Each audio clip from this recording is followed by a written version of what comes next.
პირველ რიგში რამდენიმე განმარტება სათაურთან დაკავშირებით რა. დღესდღეობით ესია მიღებული, რომ თანამედროვე სამყაროში ადამიანი აღიქმება ცოტა უცნაურად.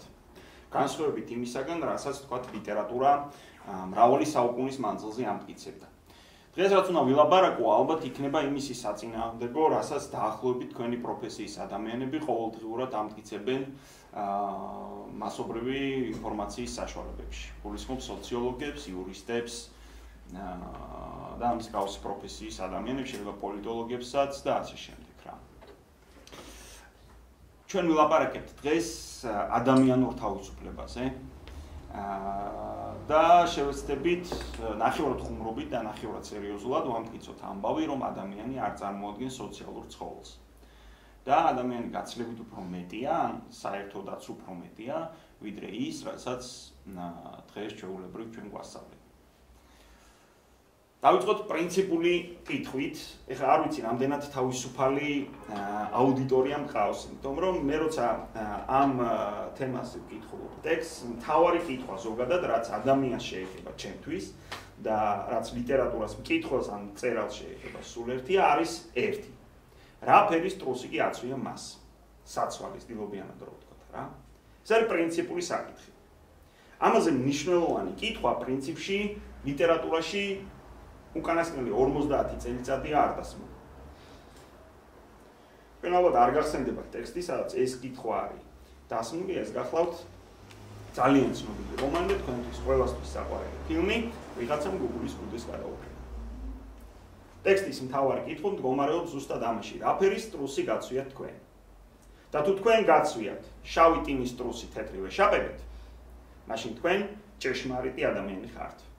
თუ არ გაცვიათ, მაშინ ერთი მათგანი, ვინც წარმოადგენს ამ პაციენტს, ან პირიქით იქ ზედამხედველებსა და ექიმების დიდი ჯგუფის განუყოფელ ნაწილს. ოდე დავიწყოთ, რა შეიძლება ნიშნავდეს შავი ტინის ტრუსი თეთრი ვეშაპებით. საქმე მდგომარეობს შემდეგში. კენგისი იყო უკანასკნელი გენიოსი, რომელმაც გაბედა მასხრა დაეგდო მთელი ამერიკული ლიტერატურა. და თეთრ ვეშაპებში იგულისხმება, რა თქმა უნდა, 19 საუკუნის ალბათ ერთ-ერთი ყველაზე უფრო ცნობილი, თავის დროზე არ დაფასებული და მე-20 საუკუნეში კატასტროფული გავლენის მქონე რომანი მობი დიკი, თეთრი ვეშაპი. და ვისაც ტექსტი კენგისის რომანისა კარგად გახსოვთ, ერთ პალატაში ძინავთ მაკბეტის და ამჯერ გოლიათ ინდიელს. და ზუსტად ინდიელი დაინახავს ამ შავ ტრუსებს და მაკბეტი მიხვდება რა, რომ კიო ძალიან სასაცილოა მესმისო რომანი, ჩემმა შეყვარებულმა მაჩუქაო. და მითხრა, რომ ძალიან სიმბოლურია შენთვის. აი ეს სიტყვები არის პრინციპში, როგორ გითხრათ, კვანძის შეხრა ტექსტში. და შეეხება კვანძის გახსნას. კვანძის გახსნა არის უკვე ტექსტის დასრულებამდე რამდენიმე გვერდით ადრე. როდესაც ინდიელი გაპარვის წინ გამოუღებს უჯრას, თავზე დაიხურავს მაკმერფის ქუდს და ახო ვიწრო მომივიდაო. და ადგება და იქვე მეზობელს მასთან რა ქვია, საწოლთან დაუტოვებს ამ ქუდს, ვიდრე მოკიდებს ხელს ამ უშუალებელ პუნქტს, გაანგრევს პანჯარას და გაიქცევა. ძალიან საინტერესოა, როგორ შეიძლება გავიქცეთ ჩვენ. იმიტომ რომ იდეაში მწერლობა, ნამდვილი მწერლობა, რითაც თანამედროვე ქართული ლიტერატურა ვერ დაიკვეხნის, წარმოადგენს ადამიანის გაქცევის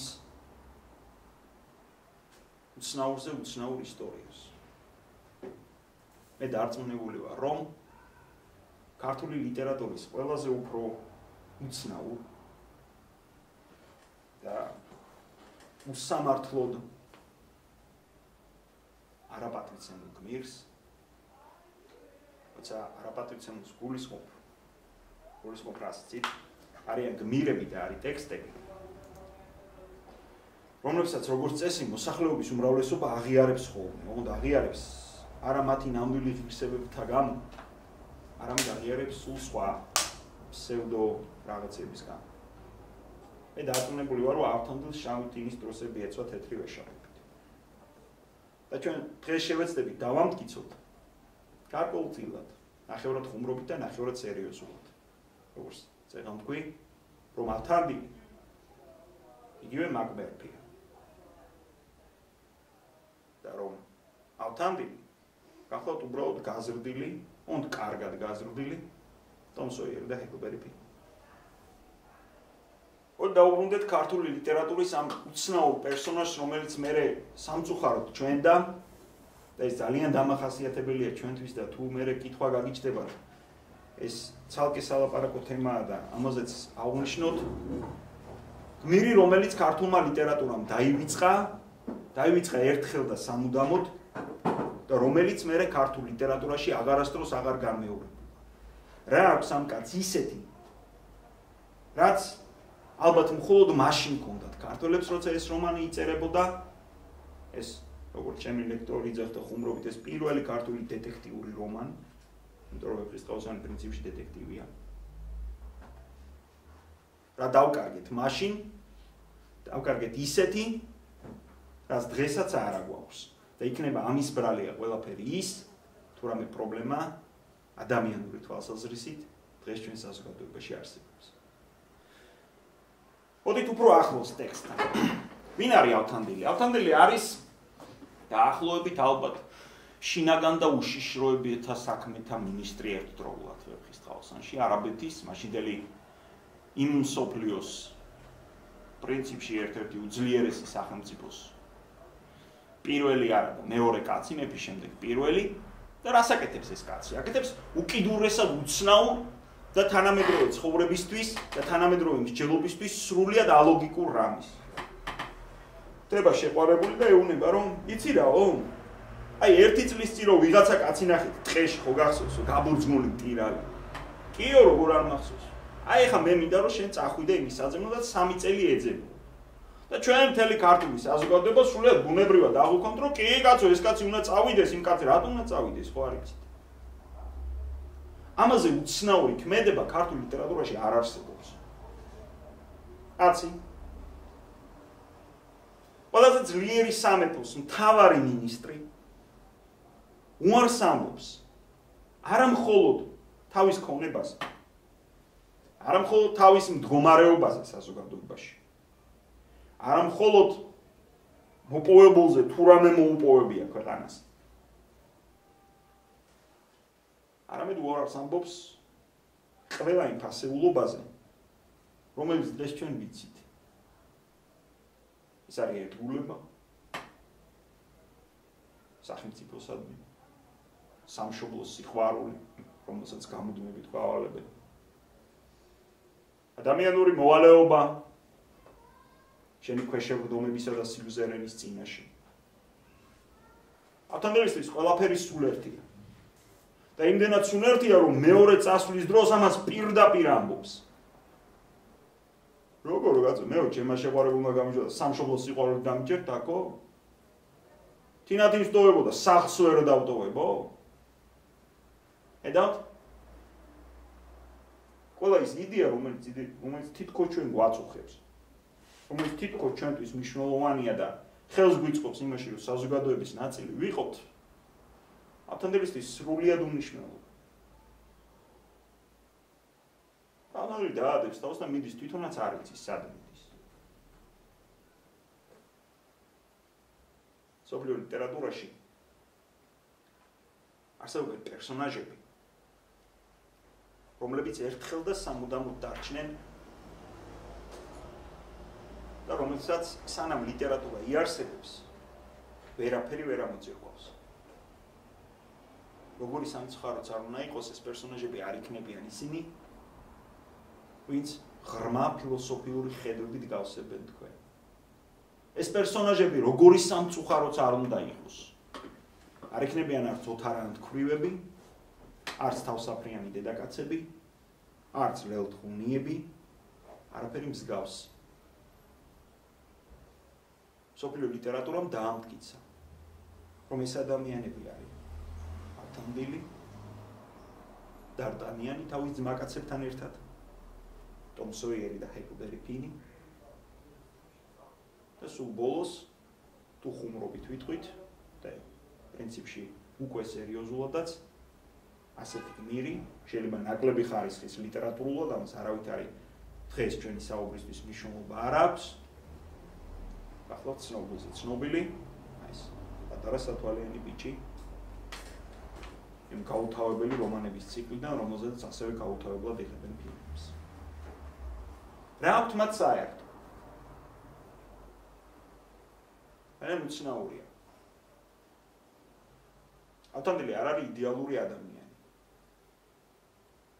ვიღაცა თავისთვის სრულიად უცნობი ქალის გულისთვის კლავს თავისთვის სრულიად უცნობ კაცს არ მხოლოდ კლავს არამედ თით საჭრის და ეს მოჭრილი თითი მოაქამ ქალთან რომ აგერ მოკალი ნამდვილად ხო შეიძლება მოიხსენი რა ბეჭედი და მოუტანე არა თითი მოაქამ არ არის იდეალური კაცი აგენ თავის საფრთხეს საერთოდ ხალატობს იწერს რუსთაველი რომ ეხა თინი ფატმანთან როცა ესე იგი ერთთან ბავში იყო თინათინზე ფიქრობდა მაგრამ თქვენ ჯერათ რა ვიცი რამე შეუძლია ვინ არის დარტანიანი და მისი მეგობრები იდეალური ხალხი არის ან ამის მათხოვები არადიორები ლოთები რუშები გამომძალველები ალფონსები მათყუარები კაცის მკვლელები შეთქმულები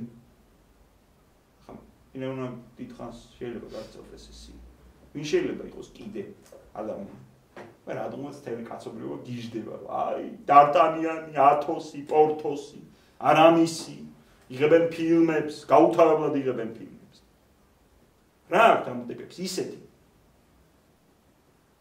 რაც აღარ გვაქვს დღეს ჩვენ უცნაურია ეს 4 ნაძირალა რომ არ იყოს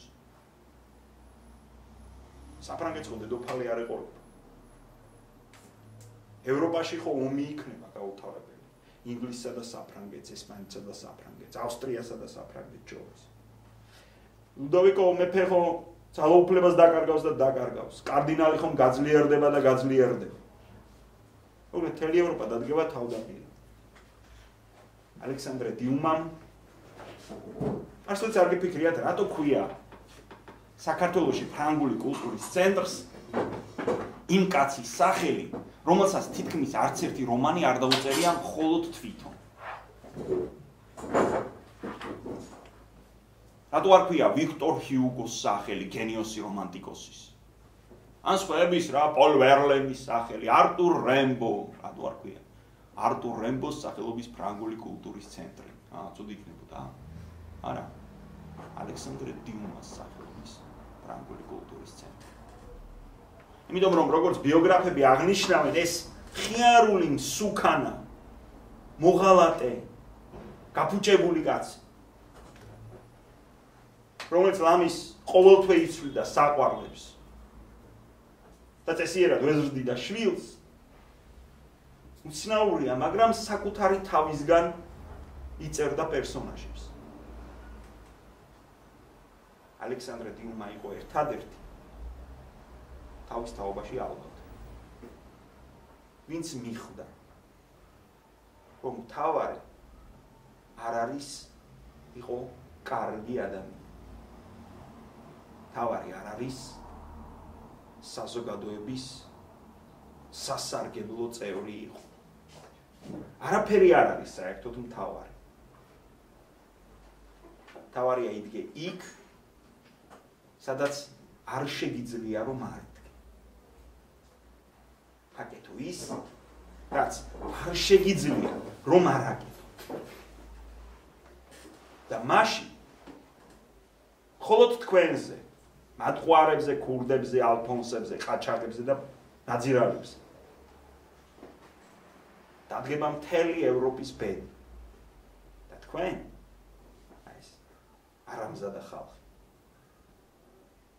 ევროპას საკუთარი მხრებით გაატარებთ არის უცნაურზე უცნაური ძველი რომაული გამორჩევა რომელიც დაახლოებით ალბათ ეს ეშხერს. მე ისეთი თავისუფალი მინდა ვიყო, რომ ბორკილებიც კი ჩემს უნებართოდ ვერავინ შემხსნას. თანამედროვე საზოგადოების პრობლემა ჩვენი პრობლემაა უბრალოდ. მდგომარეობს ზუსტად იმაში, რომ ჩვენ გონია, რომ ბორკილები ერთმანეთს შეიძლება შევხსნათ. აი დანტე ალიგიერმა აღმოაჩინა, რომ ბორკილებს მხოლოდ თითოეული ჩვენგან მარტო შეიხსნას.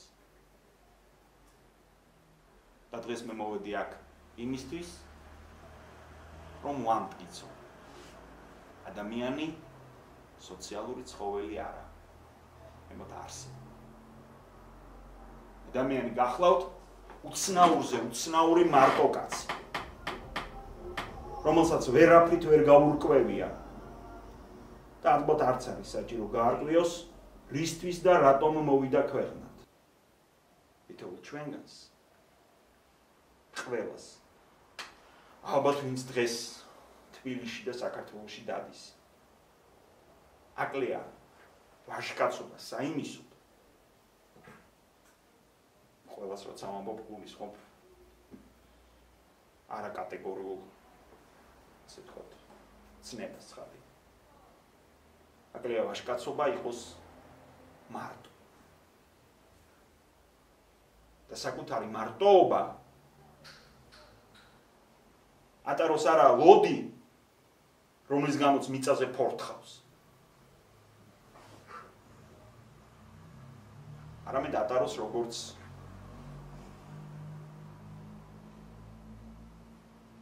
ძაძებ შიგნით ჩაცმული ანტიოქიის პალეკარტი.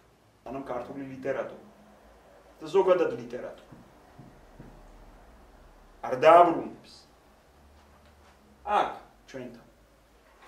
აქ ჩვენთან.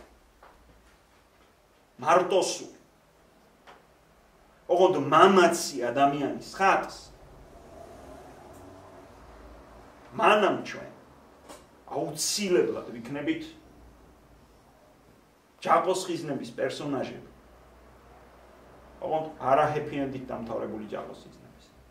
სანამ თქვენ, უცებ ჩვენ არ გვეყოფა ვაჟკაცობა, ალბათ ყველაზე უცნაური ქალის, მერი შელის თავარი გმირით ყინულოვან ოკეანეში გავეკიდოთ საკუთარ დემონებს. მანამ ჩვენ ადამიანები ძნელად უგვეტყვის. ლიტერატურა არის სრულად ეგოისტური მდგომარეობა. შეიძლება ბრჭყალებში ესე ვთქვათ რა. გოეთემ თქვა, რომ თუ ლიტერატურას თქვენ მიანიჭებთ დიდაქტიკურ ფუნქციას, თქვენ ლიტერატურას მოკავავთ და მე გოეთეს იმჯერა. ლიტერატურა თავისთავად რაღაც აი დაახლოებით როგორი რამე იცით, აი ცეცხლი რო ენთოს რა, ცეცხლი რო ენთოს. და სურველები ნებით მივიდნენ, რაღაცა ხელი შეყონან, ჯოხი შეყონ იმაში, ცეცხლი მოუკიდონ, წაიღონ ეს ცეცხლი და იარონ მერე რა. ამ ჯოხს იქ ვერაფრით მე ცეცხლში თქვენ ვერ შეგაუყენებთ, რამდენიც არ უნდა გელაპარაკოთ. შეიძლება აგიხსნათ მილიონჯერ გიმკიცოთ რა, რომ ეს კარგია, რომ კი, მაგრამ ნუ ეს იქნება საბოლოო ჯამში ნებისმიერ შემთხვევაში მხოლოდ და მხოლოდ თქვენი გადაწყვეტილება. და ეს არის ძალიან მნიშვნელოვანი, იმიტომ რომ აი როცა მე ვაჟკაცობაზე და თავისუფლებაზე ვლაპარაკობდით, უცნაური ლოგიკა გამოდის რა, რომ შეიძლება სიტყვაზე კაცი, რომელიც მთელი ცხოვრება ლოგინში წევს და უნდა გავლა, თუ ის კაცი გაივლის, აი მოახერხებს რა საკუთარ თავში დაძლევს ყველაფერს, გაივლის, ეს იყოს გაცილებით უფრო დიდი თავისუფლება და ვაჟკაცობა, ვიდრე ნაპოლეონის მიერ ნებისმიერი მეისი ომის მოგება. აი ლიტერატურა არის ეს, ამას ამტკიცებს ლიტერატურა. რომ თქვენი ცხოვრების რომელიღაც ეტაპზე შეიძლება ნაპოლეონზე უფრო დიდი იყოთ. იმიტომ კი არა რომ რაღაცა გადააბრუნოთ და ვიღაცა 9 მილიონი ხალხი დახოცოთ. ახალი საფრანგეთის შექმნა და ნახევარი ევროპა დაიპყროთ. არა. შეიძლება აი ძალიან მორწმუნ კაცმა თავის შეყვარებულ სიყვარული რომ აუხსნას, ეს იყოს გაცილებით უფრო დიდი ვაჟკაცობა. ვიდრე, არ ვიცი, მარტო დედამიწის გარშემო სამოგზაუროდ წასვლა. თავისუფლება არის არჩევანი რა. ლიტერატურას საერთოდ არ აინტერესებს რა განაპირობებს შენს არჩევანს. ეს საერთოდ არ მაინტერესებს. მე როგორც აი ლიტერატურა, აი წერალს რა, როცა შენ როგორც გმირს ხატავ. მე მაინტერესებს მხოლოდ და მხოლოდ შენი არჩევანი. როგორი არჩევანი? ნებისმიერნაირი. აი ემოციით განპირობებული. ემოციით იყოს. მე მაინტერესებს შენი არჩევანი. და რამდენად შეგიძლია ამ შენ არჩევანს მიყვერა. ლიტერატურა ამტკიცებს რომ თანამედროვე საზოგადოების უბედურება არის მისი მისწრაფება სტერილურობისკენ. თანამედროვე საზოგადოების უბედურება არის მისი მისწრაფება სტერილურობისკენ. ანუ მისწრაფება იმისკენ რომ არაფრით არ იყოს განპირობებული. ყველაფერი ილაპარაკოს სწორად. აი სწორი იყოს რა. ეს არის უბედურება. კორექტული იყოს. ხო, კორექტული იყოს. ეს არის უბედურება. თუ არაფრით არ უნდა იყოს განპირობებული, ეს თუ არაფრით არ არის. მაშინ სტერილური ხარ. ხო, მაგრამ სწორი არ იქნება მაშინ. რატო კაცო? სწორი იმ შემთხვევაში, როცა განპირობებული. არა. თქვენ მიღებულ ჭეშმარიტებებზე. არა, ხალხო, თქვენ მიღებულ ჭეშმარიტებებზე ლაპარაკობთ. რამე გეუბნებით რომ მიღებული ჭეშმარიტებები ლიტერატურა არ ცნობს მეთქი. არ არსებობს მიღებული ჭეშმარიტებები რა ჩემ. მე რომ მაკმერფი ვარ, არ არის სწორი და არასწორი. არაფერი არ არის, ჩემი არჩევანია რა. ანუ ლიტერატურას არ ჭირდება. საზოგადოებრივი მორალით დადებითი ადამიანები. არ ჭირდება. ჩემთვის ლიტერატურისთვის ტერორისტიც, ჩვეულებრივი ტერორისტი, რომელიც სადღაც შევარდება და რაღაცა საშინელებას ჩაიდენს და 5000 კაცს დახოცავს სიტყვაზე, ხო? შეიძლება დაუკვირდით ამ სიტყვას, არ არის აუცილებელი. შეიძლება ის ადამიანი იყოს გმირი. ლიტერატურა არ არის ფილოსოფია. ეს არის პრინციპული თემა რა. ლიტერატურის დანიშნულება არ არის რაღაცა ფილოსოფიური იდეების ქადაგება, როგორიც არ უნდა იყოს ის. არც ჩვენება არაფერი საერთოდ რა. აი გახსოვთ არაჩვეულებრივი ტექსტი ჰემინგუეის კატაწვიმაში. გახსოვთ? აი გაკეთე პრობლემა. უთარანტქვი ხო გახსოვთ? ეს პრობლემა. ეხლა უყურეთ. მოთხრობა არის ამაზე, რაზეა მოთხრობა, რომ ისა რა ქვია, ამერიკელი ცოლ-ქმარი ჩასული არიან იტალიის რომელიღაც ქალაქის რომელიღაც სასტუმროში, გარეთ წვიმს, კაცი გაზეთს კითხულობს, ქალი დგას პანჯარასთან. რაღაცა მინდა გზელით რა მქონდეს ამბობს ქალი. მინდა კატა მყავდეს. რაღაც ესეთი საუბარი მიდის რა. ქვემოთ ფოიეში ზის იტალიელი სასტუმროს მეპატრონე ლამაზი მამაკაცი, ოღონდ უკვე ჭაღარა შეპარული, რომელიც ამ ქალს მოწონს, იმიტომ რომ შემოვიდა ხელზე აკეთებს რაღაც ეს. ეგ გაიხედავს და არის კატა, ეს ჩავალ ეს ქალი, გავაწვიმაში, დგას ეხა, იქ კატა აღარ არის, თავიდან რო გადაიხედა, იყო რო ჩავიდა აღარ არის. და უცებ გვერდით ამოვდგება მსახური ქოლბით რა, რომ ისო რა ქვია. ამ სასტუმროს პატრონმა გაუმაგზავნა დასვადებით რა. აქ რა შეძებთ ხო? რა კატა იყო რა და მინდოდაო რა. და აი მე რა ცუდია რომ არ არის. დაბრუნდება უკან ავაოთაშ კანე ნახე უკან ანა ვერ ნახე გაპარო როგორ მინდა რომ გძელით მქონდესო საერთოდ რა და ეხო რა. თორე შემოდის ეს მსახური რა. და უჭეროს დიდი კატა ხელში. აი ეს სასტუმროს პატრონმა გამოგიგზავნა. ეხა მითხარით რაზეა ეს მოთხრობა. აი უბრალოდ მითხარ, სრულიად არაჩვეულებრივი და გენიალური მოთხრობა ჰემინგუეისი ალბათ ოსტატობის მხრივ საუკეთესო. რამე ფილოსოფიური იდეას აღწერს. იცით ჰემინგუეი როგორ აღწერს სექსის სცენას? უცებ სექსით მიღებულ სიამოვნებას. ყოველგვარ ზედმეტი იდეის გარეშე რა. კი, მაგრამ ეგ მუცელზე ვიწექი და ისო რა ქვია, წიწვევი მჩხვლეტდენო. და თქვენ უნდა მიხვდეთ რომ ეს სექსით გამოწვეული სიამოვნება აღწერა ამით ჰემინგუეი. ლიტერატურა არ არის იმისთვის, არ იწერება პირველ რიგში იმისთვის არ იწერება კარგი ლიტერატურა, რომ ის იყოს ცუდი ფილოსოფია.